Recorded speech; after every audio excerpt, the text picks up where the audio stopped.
Siang ini kita kembali bersama peneliti senior Litbang Kompas, Toto Suryaning Tias. Mas Toto, selamat siang. Dan kita juga sudah tahu nih siapa 3 nama untuk Capres 3 besar. Nah, tapi juga ini masih ada 9 bulan menuju pemilu di 2024. Apakah ini masih bisa berubah, Mas Toto? Masih sangat bisa. Ini langsung ke pertanyaan terakhir ini sebetulnya. Masih bisa berubah atau tidak? Karena begini, elektabilitas Cawapres pada survei kali ini dibandingkan setahun lalu ternyata justru makin tidak pasti, 2 kali lipat istilahnya. Karena yang belum menentukan setahun lalu itu sekitar 26%. Nah, di bulan Mei ini dan juga bulan Januari lalu di survei kami sebelumnya itu justru naik terus. Sekarang menjadi sekitar 43% yang belum menentukan pilihan. Jadi komposisi capres-capres yang tadi nama-nama yang disebutkan yang bikin pusing itu ya, lebih pusing daripada capres ya. Karena dia ada berapa nama itu minimal 7 orang. 7 orang dikali pasangannya jadi 3. Jadi kan itu kan perkaliannya banyak sekali. Kita dengerin uraiannya juga sudah pusing. Tapi intinya begini, nama-nama cawapres maksud saya, itu menjadi saat ini menjadi semakin relatif, menjadi lebih kurang tersegmentasi ketimbang setahun yang lalu. Jadi kalau setahun yang lalu itu hanya tinggal 20-an, tinggal seperempat bagian responden yang tidak pasti menentukan cawapresnya, sekarang justru 2 kali lipat, hampir 45% yang belum tahu siapa cawapres yang mau dipilih. Oke, seberapa besar sebenarnya pengaruh cawapres untuk menentukan elektabilitas untuk calon presiden ini? Kita lihat juga ada nama yang paling atas itu Sandiaga, Ridwan Kamil berkali-kali diucapkan juga disebutkan. Apa yang terjadi sebenarnya? Kok bisa Sandiaga dan juga Ridwan Kamil? Pertama-tama sekarang ini kita masih ada di efek pemberitaan media. Jadi bagaimana informasi itu masuk ke responden dan juga bagaimana efek di ruang publik, narasi di ruang publik. Nama-nama ini, jadi kalau kita lihat nama-namanya sebetulnya tidak hanya ini ya. Nama-nama paling enggak yang selalu berputar itu Ridwan Kamil, Sandiaga Uno, kemudian Erick Thohir, Agus Harimurti, Mahfud MD, kemudian juga Tri Risma hari ini. Atau kalau kita mau nama-nama yang di atas 5%, masuk juga di situ pasti ya Prabowo Subianto, Anies Baswedan dan Ganjar mestinya. Tetapi khusus untuk kalau kita hilangkan yang capres ya, khusus untuk yang cawapres, nama-nama ini masih dalam kategori karena efek pemberitaan dan juga narasi di ruang publik. Belum kita mengkalkulasi yang sifatnya dampak dari koalisi partai. Jadi karena kalau di dalam pemilu-pemilu yang lalu, itu misalnya pemilihan Pak Ma'ruf Amin misalnya, itu di jam terakhir, di menit-menit terakhir misalnya. In last minute menuju ya. Berubah. Tapi kenapa itu diubah juga sebetulnya tetap mempertahankan sesuatu yang ada. Sesuatu itu apa? Adalah tingkat elektabilitas dan tingkat jaminan menuju kemenangan di dalam kontestasi.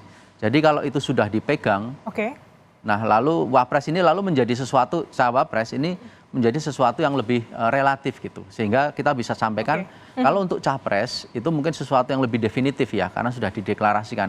Tapi untuk cawapres ini sebetulnya lebih pada dampak pemberitaan dan narasi di ruang publik. Itu artinya Mas Toto kecocokan dengan partai politik juga menentukan untuk cawapres ini? Pengalaman menunjukkan semacam itu. Yang sekarang berkuasa Pak Presiden Jokowi dan Pak Ma'ruf Amin itu kan di jam-jam terakhir. Sebelumnya kan bukan nama itu, kita nggak membahas itu ya. Tetapi kita mau sampaikan bahwa kalau misalnya ini dibuka kepada publik, memang preferensi publik pada nama-nama ini. Nah sekarang saya mau bahas misalnya Pak Sandi Uno. Pak Sandi Uno ini setahun yang lalu di survei kami, preferensinya sudah 17%. Gitu. Jadi elektabilitas beliau itu sudah jauh lebih tinggi dibanding sekarang. Tetapi karena dinamika di antara para capres sendiri, kemudian juga bagaimana para cawapres ini ya, para cawapres ini kemudian bagaimana mereka mencoba untuk juga istilahnya mencari kecocokan di partai-partai yang berbeda-beda. Misalnya Pak Sandi kan keluar dari Gerindra, itu mengakibatkan juga publik jadi gamang sebetulnya yang mau dipilih yang mana gitu. Jadi lebih banyak sekarang publik itu menunggu, tetapi memang kalau kita by elektabilitas, memang pada hari ini yang paling tinggi untuk cawapres itu adalah Pak Sandi Uno. Memang untuk pasangan-pasangan itu berbeda, tapi kalau kita sebut cawapres saja, itu Pak Sandi Uno yang paling tinggi saat ini. Pak, kalau tadi kita lihat juga grafis sebelumnya, ada Sandiaga, Ridwan Kamil, AHY, dan juga Erick Thohir, Tri Risma hari ini. Ini juga gapnya lumayan jauh juga ya Pak. Kalau tadi Bapak sebutkan sebenarnya ini efek dari pemberitaan di media massa, tapi ini 11,9, 9,3, 4,5, 4,1, 2,2. Ini cukup lumayan berkejaran, tapi juga agak jauh nih antara 11 dan juga 4,5 dengan Erick Thohir. Ini sebenarnya apa yang terjadi, Pak? Kita kalau lihat ini mungkin lihat track ke belakang. Jadi selama 1,5 tahun ke belakang, memang misalnya seperti Pak Sandi Uno, kita juga pasti bertanya-tanya kenapa Pak Sandi Uno pada sebelum ini ya, sebelum masa ini, kenapa dia elektabilitasnya jauh lebih tinggi misalnya. Tadi saya sampaikan sampai 17% misalnya. Kita harus ingat bagaimana masing-masing sosok ini dia berkiprah di ruang publik. Ruang publik kita sekarang kan banyak. Tidak hanya ruang publik yang real, tapi juga ada ruang publik digital.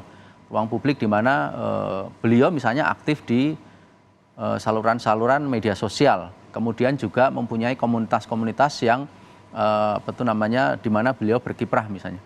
Nah itu membentuk elektabilitas beliau bahkan sebelum ada pencapresan atau cawapres pada saat ini.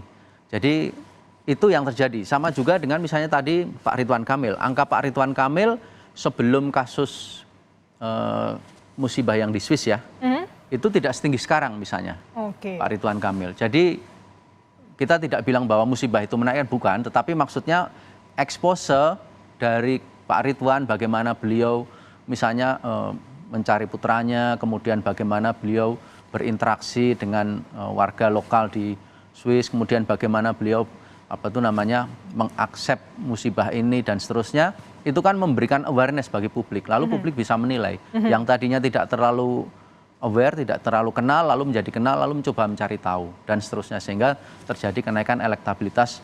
Dan begitu juga Pak Erick misalnya, Pak Erick bahkan jauh lebih masif. Kalau Mbak ambil uang di ATM pasti kenal Pak Erick misalnya. Pak Agus Harimurti, apalagi Pak Agus Harimurti kan beliau kan pimpinan partai, ya kan? Masih muda, pimpinan partai. Paling muda mungkin, relatif paling muda, dan juga punya sosok yang saat ini mungkin menjadi selera ya dari orang-orang muda, militer, kemudian kesan tegas dan seterusnya. Lalu jangan lupa juga ada kuda hitam juga di sana, ada Bu Tri Risma hari ini yang dikenal sebagai orang yang punya pendekatan khusus ya dengan karakter keibuannya yang tegas dan keras terhadap anak-anak yang nakal gitu ya. Oke, ini kan efek dari pemberitaan, muncul dari pemberitaan, bagaimana merespon, bagaimana mereka aktif di beberapa platform media sosial mereka, mungkin juga Pak Mas Toto. Tapi juga yang sebenarnya ada juga sosok yang selama ini warawiri. Kita tahu ada ketum PKB, Muhaimin Iskandar. Kenapa namanya nih malah justru tidak muncul di 5 besar bakal cawapres ini? Mungkin ada hal yang agak ini juga ya, jadi mungkin publik itu mengira bahwa jika sudah dikenal, sudah populer, dia otomatis dipilih gitu. Padahal tahap antara dikenal, kemudian menyukai, kemudian memilih, itu tuh ada lompatan yang, ada tahap-tahap yang berbeda. Nah terhadap Pak Muhaimin ini, kalau kita ukur sebetulnya populer, beliau sudah cukup populer dibandingkan dengan calon nama-nama yang masih relatif baru. Akan tetapi ketika sampai pada pilihan, tentunya kan juga orang publik ini akan menilai sebetulnya dia posisinya di mana. Pertama-tama adalah karena ada rencana dari Pak Caimin ya, itu untuk menjadi cawapres Prabowo. Tapi sampai hari ini tidak dilaksanakan. Sehingga publik juga tidak tahu sebetulnya dia mau cawapres atau apa. Karena kalau kita lihat di baliho kan beliau kan capres ya. Ya, bersama dengan. Tiba-tiba lalu jadi cawapres mau bersama dengan Pak Prabowo tetapi belum dideklarasi sampai hari ini. Nah mungkin ada banyak batasan-batasan kriteria di dalam masyarakat ini yang tidak sepenuhnya itu kompatibel dengan mohon maaf ya dengan Caimin, sehingga elektabilitasnya mungkin kurang di sini. Tapi dugaan saya lebih pada ketegasan sikap. Ketegasan sikap Ketegasan berpolitik. sikap ketika dia sudah mengambil posisi, dia hendak menjadi apa. Nah, pada saat itulah mungkin publik akan lebih mengapresiasi. Mungkin seperti contoh Pak Sandi Uno misalnya. Pak Sandi Uno secara tegas beliau mundur dari Gerindra, kemudian meskipun belum deklarasi secara resmi, tetapi arah ke sana sudah bisa dibaca publik. Kita harus ingat bahwa sekarang kelompok kelas menengah di masyarakat itu aware ya dengan perubahan-perubahan informasi yang sifatnya cepat melalui smartphone mereka, melalui gadget mereka, sehingga hal-hal semacam ini menjadi ini. Tetapi begini Mbak Glenn, mungkin kita bisa berspekulasi soal pergeseran wilayah-wilayah swing voter ya, tadi yang anak-anak muda karena hasil dari pembacaan di media sosial. Tapi kita juga harus melihat sebetulnya basic pemilih dari masing-masing nama yang ada di sini. Ini juga menggambarkan karakteristik pemilih dari masing-masing nama ini yang mungkin memang sudah terbentuk di masyarakat. Jadi kelompok-kelompok yang berdasarkan afiliasi, berdasarkan partai politik, berdasarkan ideologi politik itu sudah tergambar juga di sini. Itu yang saya sampaikan bahwa nama-nama yang sekarang ini tinggi sebagai calon wakil presiden itu bisa juga terbentuk karena dampak di media sosial atau juga memang pandangan politik masyarakat. Jadi pandangan politik, kemudian bagaimana hasrat masyarakat untuk bisa mempunyai pemimpin yang misalnya ya lebih muda usianya dibanding sebelumnya misalnya. Macam itu terwakili di sini. Tetapi ini kan kembali ke yang tadi. Bagaimana juga nanti capres itu sendiri dia berproses elektabilitasnya dan bagaimana koalisi parpol itu mendukung sehingga hitungan politik yang sudah dimiliki capres itu tidak berubah. Dalam hal ini tidak berkurang tapi justru bertambah dengan adanya cawapres. Oke, yang juga menjadi sorotan tadi Mas Toto singgung soal generasi milenial. Seberapa besar sebenarnya potensi para generasi baru ini, milenial, Gen Z, Alpha, terkait dengan pemilu di 2024 ini? Generasi milenial itu sebetulnya tidak semuanya muda ya. Ada yang generasi kategori milenial itu ada yang sudah 40 lebih ya. Generasi milenial kan Gen X, Gen Y kan generasi milenial itu kan. Nah di sini ya 27 sampai 41 itu generasi milenial yang kita maksud ya. Tapi sebenarnya ini masuk generasi milenial menengah dan tua. Sebagian ada di Gen Z sebetulnya. Ya. Sebetulnya bagian 23 sampai 30-an itu sebetulnya generasi milenial muda sebetulnya. Nah, generasi milenial ini yang disebut-sebut jumlahnya sekitar 50%. Gitu. Sebetulnya pertambahan 50%, kami pernah hitung 54% ya. 105 juta atau sampai 115 juta gitu.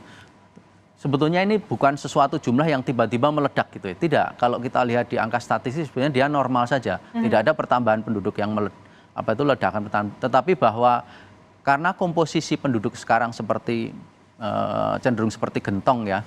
Jadi di kelompok milenial ini, di kelompok pemilih-pemilih usia produktif yang muda, itu sekarang sudah menjadi pemain yang paling dominan di dalam pemilu ini. Jumlah mereka menjadi lebih besar dibandingkan kelompok yang baru start memilih ya, usia 17 sampai 23 sampai dengan dan juga usia yang pemilih-pemilih yang lanjut usia atau yang dewasa. Generasi X, generasi saya ya, 50 tahun ke atas, kemudian juga generasi baby boomer yang sudah generasi pensiunan ya, pensiunan. Iya, udah oma-opa di sini ya kategorinya. Nah, memang kelompok itu lebih tebal. Tetapi setelah kita riset sebetulnya preferensi dari kelompok ini tidak jauh berbeda dengan preferensi yang ada di kelompok-kelompok usia yang lain. Oke. Jadi tidak mentang-mentang usianya muda, generasi milenial muda, lalu kemudian milenial tua, tidak mentang-mentang muda, lalu mereka sangat berbeda, tidak. Sehingga justru kita melihat ada variasi-variasi yang itu tidak konsisten dan tidak menggambarkan bahwa makin muda dia lalu harus ke sini atau harus ini, tidak juga. Ini masih menggambarkan karakteristik masyarakat kita bahwa di milenial tua pun juga karakteristiknya sama pilihannya, baik terhadap capres, terhadap pemilih, maupun juga terhadap Wapres meskipun ada tekanan-tekanan. Mereka ini sudah fix ya untuk generasi muda milenial dan juga milenial tua ini, apakah mereka sudah fix atau masih bisa berubah? Kalau bisa berubah sebenarnya apa yang menjadi faktor untuk perubahan ini? Istilah berubah itu sebetulnya kalau kami lebih suka menyebutnya sebagai strong voter atau swing voter.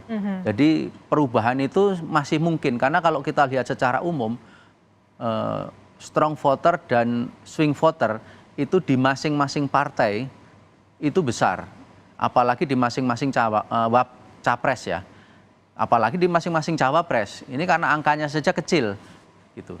Jadi swing voter itu besar sekali. Misalnya begini, swing voternya di partai politik itu antara 30 sampai 50%. Wow. Swing voternya di partai politik di masing-masing partai bisa gradasi.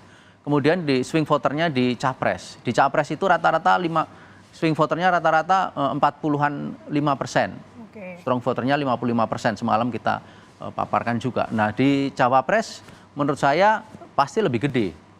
Karena dasarnya juga swing voternya pasti lebih besar karena dasar dari elektabilitasnya juga dia cenderung lebih kecil dibandingkan capres. Angka-angkanya kan lebih kecil. Ya, masih. Lalu yang tidak menentukan dia lebih gede. Otomatis secara logika saja itu pasti swing voternya lebih gede karena orang masih menunggu. Capresnya saja belum pasti, apalagi capresnya.